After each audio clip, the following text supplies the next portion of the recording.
Assalamualaikum warahmatullahi wabarakatuh. Halo semua, perkenalkan kami dari kelompok 2 Psikologi Sosial 2 ingin membahas tentang materi yang berjudul ketertarikan interpersonal, hubungan akrab dan cinta. Sebelum lanjut ke video, perkenalkan dulu nama kelompok kami. Ketertarikan interpersonal. Yang pertama ada sumber-sumber internal dari ketertarikan. Faktor internal adalah faktor dalam diri kita meliputi dua hal, yaitu kebutuhan untuk berinteraksi atau need for affiliation dan pengaruh perasaan. Yang pertama yaitu kebutuhan untuk berinteraksi. Kita cenderung ingin berinteraksi dengan orang lain, namun di lain waktu terkadang kita juga tidak ingin berinteraksi atau ingin sendirian. Yang kedua, pengaruh perasaan. Penelitian dari Bernadette Kaka 1975 dari Freire dan Aron menunjukkan bahwa dalam berbagai situasi sosial, humor digunakan secara umum untuk mencairkan suasana dan memfasilitasi interaksi pertemanan. Humor yang menghasilkan tawa dapat membuat kita lebih mudah berinteraksi, sekalipun dengan orang yang belum dikenal, sehingga kita lebih dapat berpikir lebih sehat dan berperilaku lebih baik. Jadi, kita akan lebih mudah berinteraksi dengan orang lain pada saat kondisi perasaan kita sedang senang dibandingkan jika kondisi perasaan kita sedang negatif. Hal ini terjadi pada saat senang, kita lebih terbuka untuk melakukan komunikasi. Bersumber eksternal dari ketertarikan. Yang pertama, ada kedekatan atau proximity. Menurut Baron dan Brian, kedekatan secara fisik antara orang tinggal dalam satu lingkungan, semakin dekat jarak geografis, besar kemungkinan keduanya sering bertemu dan menghasilkan penilaian positif. Yang kedua, daya tarik fisik. Sebuah penelitian mengenai daya tarik fisik menunjukkan bahwa sebagian besar orang percaya yang memiliki penampilan menarik lebih menarik dibandingkan dengan orang lainnya. Yang ketiga, kesamaan atau similarity. Setiap orang akan cenderung menyukai orang yang sama dalam sikap, nilai, minat latar belakang, dan kepribadian. Yang keempat, kemampuan atau ability. Menurut teori pertukaran sosial, ketika orang lain memberikan ganjaran atau konsekuensi positif pada kita, maka kita akan cenderung ingin bersamanya.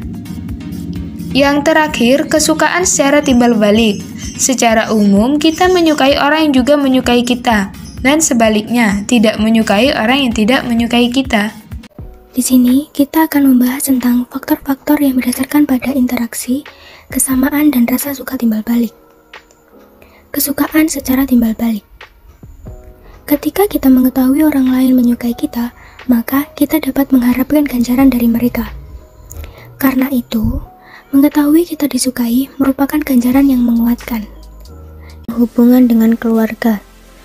Langkah awal sebelum manusia berkomunikasi dengan lingkungan sosial yang lebih luas adalah berkomunikasi dengan keluarga. Sehingga pintu pertama manusia memulai komunikasi yaitu dengan keluarga. Hubungan pertemanan dan persahabatan. Menurut Falcon dan Castelfranci, kepercayaan merupakan suatu fenomena yang dinamis yang terjadi secara intrinsik pada suatu keadaan yang alamiah, di mana kepercayaan merupakan hal yang menyangkut masalah mental yang didasarkan oleh situasi seseorang dan konteks sosialnya. Yang keempat, menurut Santrok, mengatakan bahwa persahabatan merupakan hubungan antar individu yang ditandai dengan keakraban, saling percaya, menerima satu dengan yang lain, mau berbagi perasaan, memikirkan dan pengalaman, serta kadang-kadang melakukan aktivitas bersama. Hubungan romantis dan konsep dasar cinta. Cinta adalah kekuatan aktif yang merobohkan tembok pemisah antara manusia dengan sesamanya yang menyatukan manusia dengan sesamanya. Terdapat paradoks dalam cinta, yaitu fenomena di mana dua insan menjadi satu namun tetap dua. Komponen cinta. Menurut Sternberg 1988, semua pengalaman cinta memiliki 3 komponen, yaitu keintiman, gairah, dan komitmen. Keintiman itu sendiri merupakan komponen emosi yang di dalamnya terdapat kehangatan, kepercayaan, dan keinginan untuk membina hubungan. Lalu, komponen gairah dikaitkan oleh Ain Hatfield dan Wexler sebagai keadaan kepemilikan dan bersatu dengan orang yang dicintai. Gairah adalah ekspresi dari hasrat dan kebutuhan seperti harga diri, kasih sayang, dominasi, nutrlens, dan kebutuhan seksual. Komponen komitmen merupakan suatu keputusan yang diambil seseorang bahwa dia mencintai orang lain dan secara berkesinambungan akan tetap mempertahankan cinta tersebut. Bentuk-bentuk cinta. Dari hasil analisa ketiga komponen di atas, Steinberg mengidentifikasi bentuk cinta didasarkan pada komponen. Bentuk cinta diantaranya yaitu liking, infatuated love, empty love, romantic love, companionate love, fatuous love, consummate love, and non-love. Menurut Steinberg, cinta yang ideal adalah di mana ketiga komponen cinta berada pada proporsi yang sesuai. Materi yang terakhir ialah kesepian. Maidah menemukan bahwa perilaku melukai diri sendiri merupakan bentuk penyaluran emosi negatif akibat dari rasa sakit psikis yang dirasakan oleh pelakunya yang sulit diungkapkan dengan kata-kata.